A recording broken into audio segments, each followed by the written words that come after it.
Okay, so we've got a 2024 YZ125X.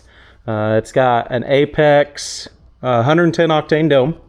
I haven't switched that out yet, but it's got a 110 octane dome for sea level. So I actually bought that so I could run 101 octane at 6,000 to 10,000. I'm in Eastern Idaho, or well, not right now, but I'm at Eastern Idaho typically. So fairly stock, except for that, and we got the addition of the Stic carburetor, and this is the new one. This is the X2, or the whatever the brand new one is. That's this.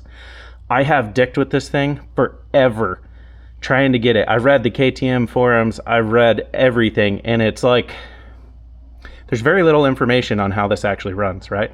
And I've been dealing with the lean bog, I've been dealing with all of it for a long time, and it is confusing and frustrating. It's like a frickin' Rubik's Cube for a carburetor. It is like a traditional carburetor if you're going the wrong way with your jetting, and if you're going the right way with your jetting, all of a sudden somewhere in the middle that siphon starts to happen and the principles of tuning are reversed.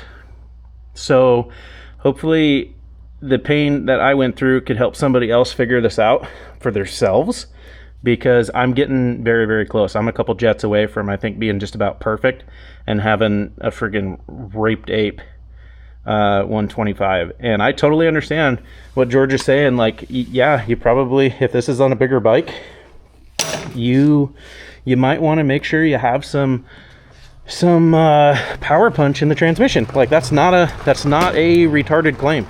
That is for real. There are times when this 125, when I started figuring out how close we were to the siphon effect, there's times where I started to figure out it would just come freaking alive and scare the crap out of you, and you're like, oh my god, where did that come from? And it doesn't make sense, because it's never ran like that, never even been close to running like that. And you throw one jet in and you get close to the siphon, and all of a sudden the thing is just an animal. Like the G2 throttle tamer that who is it, 200 Meister, or one of the guys is talking about, he's totally dead on. Like, you kind of need that if you're going to trail ride it, I can almost guarantee. And this is all stock, so it's pretty wild. But give you an idea, when I say I'm a jet away, it's because it doesn't want to idle because it's running a little rich at idle. So there's a couple things I figured out I could do to fix that, and not all of it is related to the main jet. And that's where this carb's weird. It's because it's non-traditional in every way, shape, and form.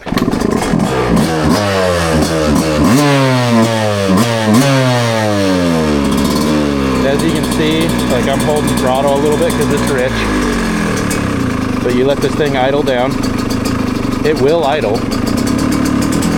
Just not very good. Well, I take that back. It idles very good.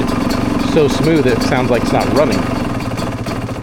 There you go. I mean, I was like just putting pressure on it, but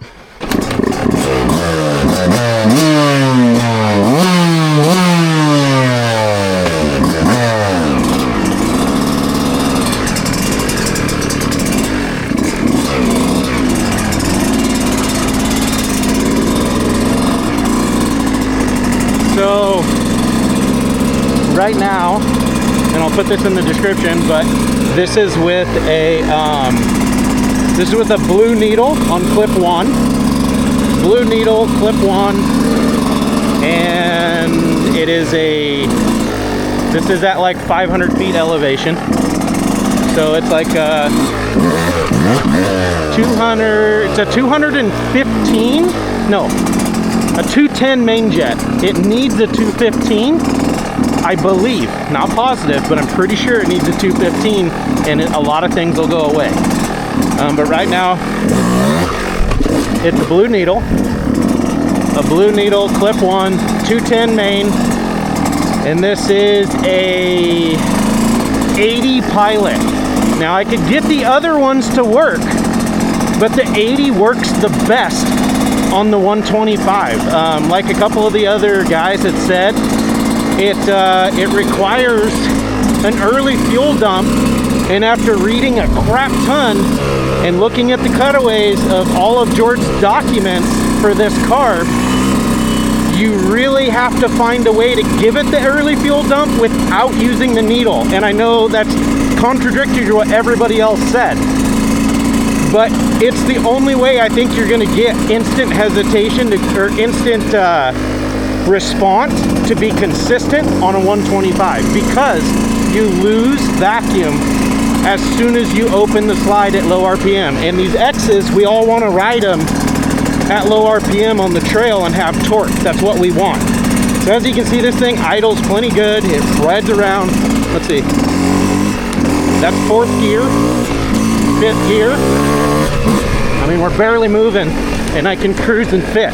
The only thing I say that it's not tuned right is if you come to decel, you get a little bit of that rich blubber when you're getting ready to get back on the throttle.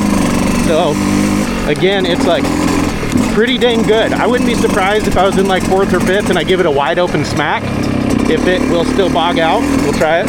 So this is like 4th or 5th. There you go. See, it took longer to do it. Usually that's instantaneous, and we're at like, I don't know, 1,000 RPMs. Like, you're typically never even gonna ride this 125 in 4th gear at 1,000 RPM. Let's do 3rd.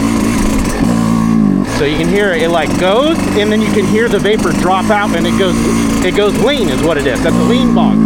That's a lean bog. But let me show you what this thing actually does when it gets on the wick, man, because it is impressive. So that's 1st. Second.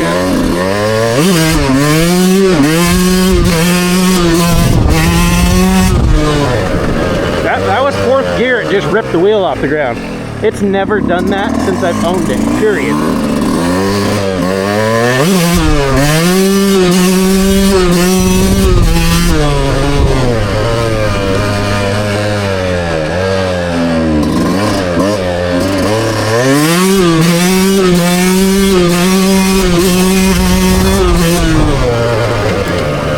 Getting up to 5th. And because it's still got the lean whack where you can roll onto it, like, it's totally rideable like this. It doesn't load up, doesn't do anything weird, but you are missing out on some, I can guarantee, because it still has the whack from the lean.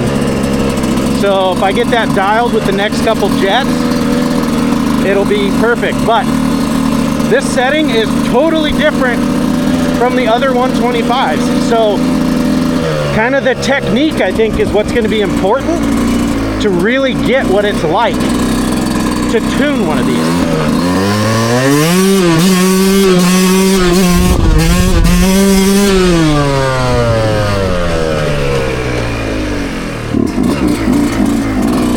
Just to give you an idea, this is also with a uncorrected squish band.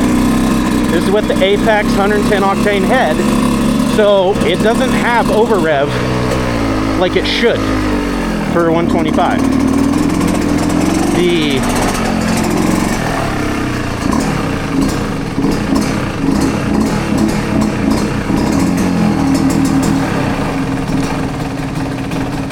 There you go, she's idling. So it'll idle once it's hot. It's weird. So we're close. That's what counts. We're super close. But I'll keep you guys posted on how it goes. So yeah, 2024 YZ125X with a stick.